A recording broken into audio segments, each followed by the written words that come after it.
Hello guys, welcome back and welcome kung bago ka sa channel na to. So sa video ito, sasagot tayo ng two-circle Venn diagram word problems. So meron tayong dalawang problem na sasagutan. So make sure na mapanood niyo yung dalawang problem kasi magkaiba tong dalawang problems na to. So for example number 1, 200 students were interviewed. 140 students like tea, 120 students like coffee, and 80 students both like tea and coffee.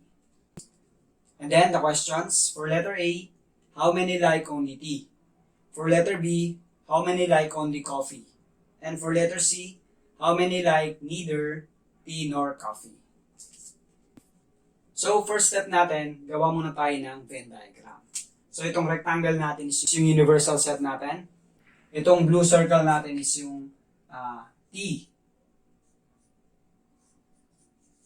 And then yung red circle natin is yung coffee. Now, bago natin sagutan yung mga question, ituturo ko muna sa inyo kung paano lagyan to ng mga numbers or yung mga elements. Okay, so lalagyan natin sila ng mga numbers. So yung inuuna natin dito sa two-circle Venn diagram, itong intersection.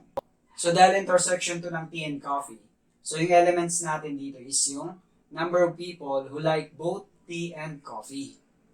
Kasi nga, intersection sila ng dalawang set. Okay? So, that is 80. Okay? So, therefore, 80 yung nandito. Okay? So, tandaan nyo lang, yung keyword natin dito sa intersection is both. Okay? Pag nakita kayo ng word na both, automatic yan sa intersection siya. Okay? And then, next naman, ito namang nasa labas ng intersection. So, dito muna tayo kay T. So, yung nasa loob ng T, pero nasa labas ng intersection. So, yun, nandito siya. So, paano natin siya masosolve? Now, alam na natin yung total of number of people na nasa loob ng T. That is 140. Kasi 140 students like T. So, therefore, 140 yung total natin dito sa T. Now, meron na tayong 80. So, ilan na lang yun nandito? So, subtract lang natin. 140 minus 80, that is 60. Okay? So, therefore, 60 yung nandito. Okay? Pag i-add natin, 60 plus 80, 140. Okay? 140 students like tea. Okay? Then, sa coffee naman, so yung procedure lang. So, yung total people who like coffee is 120 students. So, therefore, 120 yung total ng nasa loob nitong coffee. So, meron na tayong 80. So, ilan na lang yung kulang natin? So, 120 minus 80, that is 40. So, therefore, 40 yung nandito. Okay? So, 80 plus 40, that is 120. Okay? 120 students like coffee. So, 120 yung nasa loob ng coffee. Okay? And then, yung last natin is yung nasa labas ng dalawang set natin. Okay? Nasa loob siya ng universal set, pero nasa labas siya ng dalawang circle na to. So, yun, nandito siya. Or, kahit saan natin pwede ilagay, basta nasa labas ng dalawang circle na to. So, paano natin madidetermine yun? Add lang natin itong nasa loob ng mga circle. So, 60 plus 80, that is 140. Plus 40, that is 180. So, may 180 tayo sa loob ng circle, ng dalawang circles. Now, yung total number of students na in-interview is 200. So, 180 pa lang yung nandito. So, ilan na lang yung kulang? 200 minus 180, that is 20.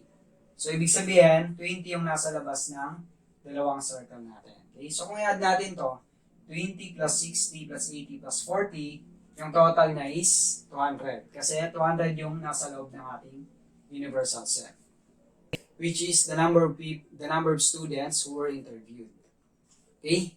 Now, nalagyan na natin sila ng mga elements, mga numbers. Sagutan na natin yung question. For letter A, how many like only tea? So, saan dito yon? That is 60. Okay? Okay? Only tea siya. Kasi, itong 80, ito yung number of students who like tea and coffee. So, since nasa labas siya nitong intersection, so only tea. Okay? So, yung keyword naman natin dito, pag nasa labas siya ng intersection, that is only. Okay? So, pag pinapahanap sa inyo yung only, ibig sabihin nasa labas siya ng intersection. So, for letter B, how many like only coffee? So, alam na natin yon. Nasa labas siya dapat ng intersection. Nasa loob siya ng coffee, pero nasa labas siya nitong intersection. So, that is 40. Okay? Only then yung keyword natin dito. Okay? Okay, so 40 students like only coffee. And then last question, how many like neither tea nor coffee? Ibig sabihin, yung mga number of students na ayaw nila ng tea, ayaw din nila ng coffee. So, saan yun? That is 20. Okay? Kasi ayaw nila ng tea and coffee, so wala sila dito sa loob ng dalawang circle natin, dalawang set natin. Nandito siya sa labas. Okay? So, yung keyword naman natin dito is neither or not. Okay? Basta not included, nandito siya sa labas ng mga set. Okay? Nasa loob siya ng universal set, pero nasa labas siya ng mga circle. Okay? And problem number 2 natin. 70 people were interviewed. 53 like eating in restaurant A, and 42 like eating in restaurant B. Now, yung question, for letter A, how many like eating in both restaurants? For letter B, how many like eating in restaurant A only? And for letter C, how many like eating in restaurant B only? So first, gawa muna tayo ng Venn diagram. So yung rectangle natin is yung universal set. And then yung blue circle natin for restaurant A. And then yung red is for restaurant B. Now, sinabi ko kanina, yung inuuna natin dito is yung intersection. So yung keyword natin dito is yung both. So hindi siya given, no? Now, para masolve natin to, yung gagawin lang natin is, so 53 like eating in restaurant A. And then 42 like eating in restaurant B. So add lang natin to. So yung total niya is 95. And then i-minus lang natin yung total. So yung total number of people who were interviewed, that is 70. So 95 minus 70, that is 25. So ito na yung intersection natin. Okay, ganun lang. I-add mo lang yung given sa A, given sa B, and then minus mo yung total. Then the result is the intersection. Ganun lang mag-solve ng intersection. So ito na yung sagot natin sa question letter A. How many like eating in both restaurants? Kasi nasa intersection siya. Okay? Then next naman natin, for question B naman, how many like eating in restaurant A only? So pag sinabi natin only, ibig sabihin nandito yon, nasa labas ng intersection. So para ma-solve natin, minus lang natin to sa total number of people who like eating in restaurant A.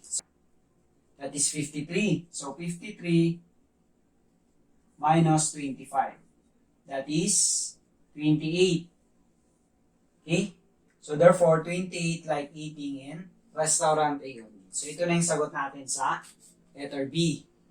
Okay? So pag i-add natin yan, 28 plus 25, that is 53. Okay? 53 people like eating in restaurant A. And for letter C, for the last question, how many like eating in restaurant B only? Again, pag sinabi natin only, nandito yon. Nasa labas siya ng intersection. So, para ma-solve natin, minus lang natin to sa total number of people who like eating in restaurant B. So, how many people like eating in restaurant B? That is 42. So, minus lang natin. 42 minus 25, that is 17. Okay? So, therefore, 17 people like eating in restaurant B only. So, pag i-add natin yan, 25 plus 17, that is 42, okay? Kasi 42 yung number of people who like eating in restaurant B. Okay? Please comment below kung nakatulong yung video ko.